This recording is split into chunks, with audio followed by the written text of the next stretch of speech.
Thank you, everybody, for coming. Appreciate your courage to testify and provide answers to us and to the American people.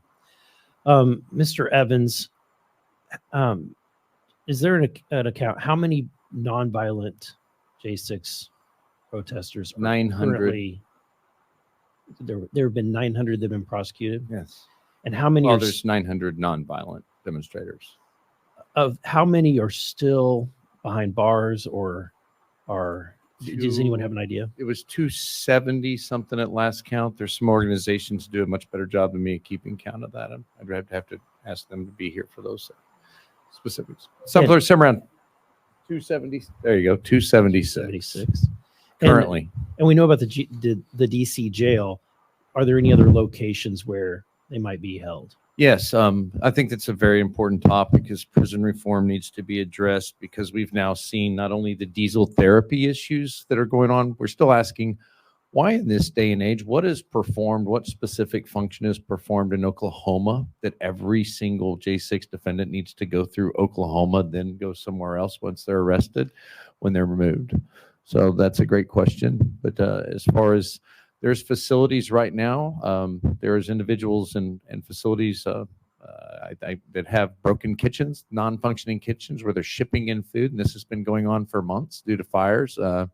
We've addressed some of these issues in some of the trials. Again, why I think there's meaningful conversations to be had about prison reform and what's happening in the Bureau of Prisons and these privatized prison systems and how there's massive failure to take care of people that do have rights. Thank you.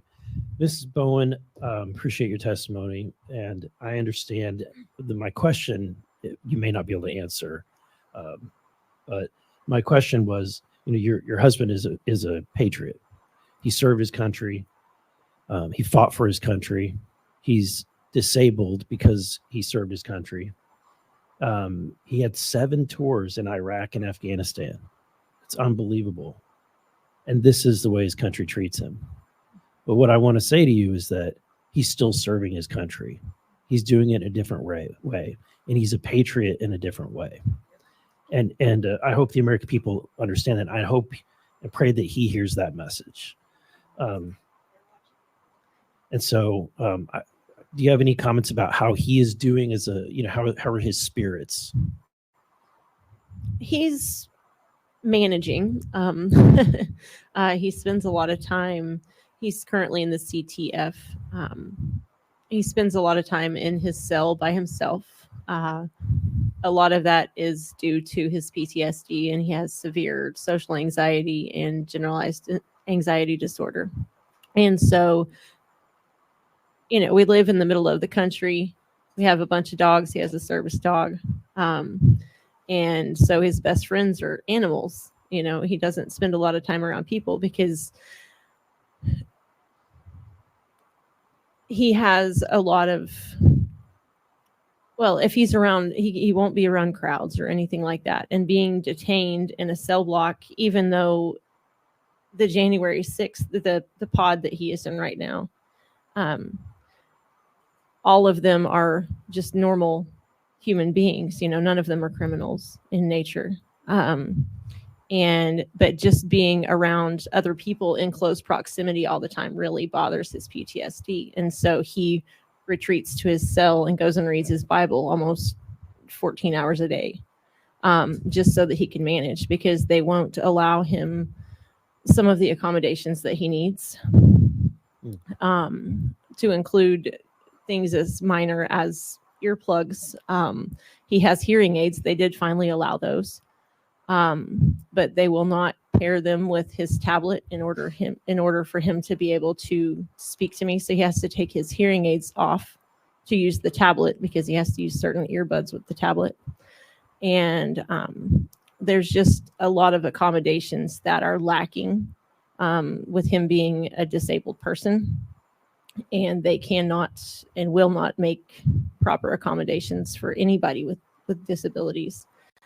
And just the callousness of the system to those disabilities, whether it's a combat veteran or just a normal disabled person.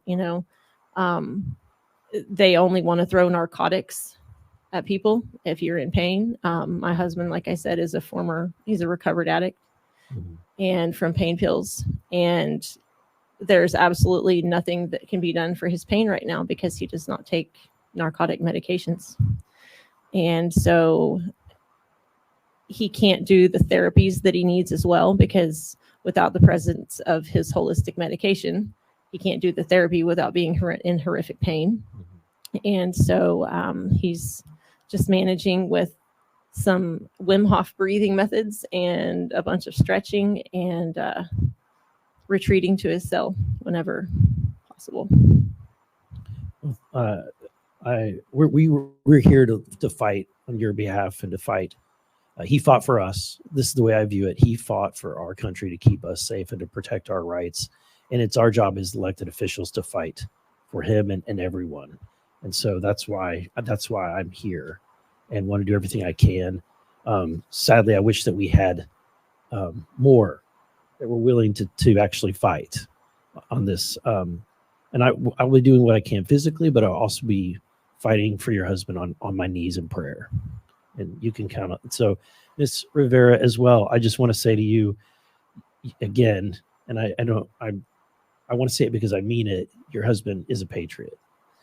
You know, the fact that he's served his country, and now he's serving it again. And I just want to relay that message. I hope that you can relay that to him the way that we feel. Oh, he's actually here. Thank you. Thank you for your service to our country. Mr. Evans, I wanted to ask, actually, I'm going to go to Mr. Gross. Would you say that this is unique in America's history where we're seeing this level of 2 tiers of a justice system? I think that the juxtaposition of Black Lives Matter during that period and January 6th makes it so stark. There is in the federal courthouse, there's a little display area that when you walk from the elevators to the cafeteria, and it has all the accomplishments of the court. So one of them says First Amendment, and it has a little blurb. It's like a little kind of museum about things that happen. And it says that in the 1970s, there were the May Day riots, and they rounded up a whole bunch of people and arrested everybody for rioting in DC. And then everybody was let go and compensation was given to them later. So when the first time I argued the 231A3 charge, the one about civil disorder, I was arguing it and the judge's opinion came out, and they cited United States v. Hoffman. And the clerk even wrote, I think, or the judge wrote, and this case was the famous case of Abby Hoffman, the famous person who was arrested during the May Day riots, was, whatever it was, very interesting. So I wrote in my brief, I cited, if you see that little display downstairs, it says that those people were all actually let go. So I do believe that there is hope that at some point there will be a new administration that will look into this and end this madness. But in terms of having this ever happened in United States history, I mean, there was the whiskey revolution that goes back 200 years, Whiskey Rebellion, and those people were pardoned. And that was far worse than anything that we're seeing today. So I don't think we've seen this level of vindictiveness. You know, ironically, since January 6th, we've seen protests happen in Russia, okay, over the war that against Vladimir Putin by his own people. And we expect them to treat their citizens the way that they do, sadly. But I can't help but see parallels, sadly, the way this country has treated people who were expressing their First Amendment rights. And to me, those rights are so sacred.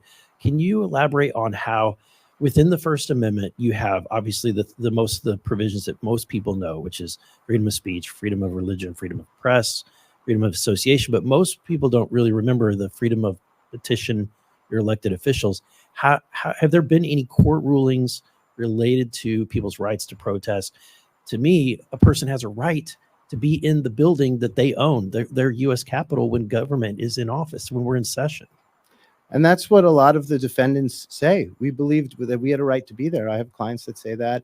And the courts have unanimously said that this is a unique event in American history where the fabric of democracy was assaulted and the peaceful transition of power, and therefore the First Amendment does not apply, and that's been across the board. Thank you. Thank you, everyone, for your testimonies.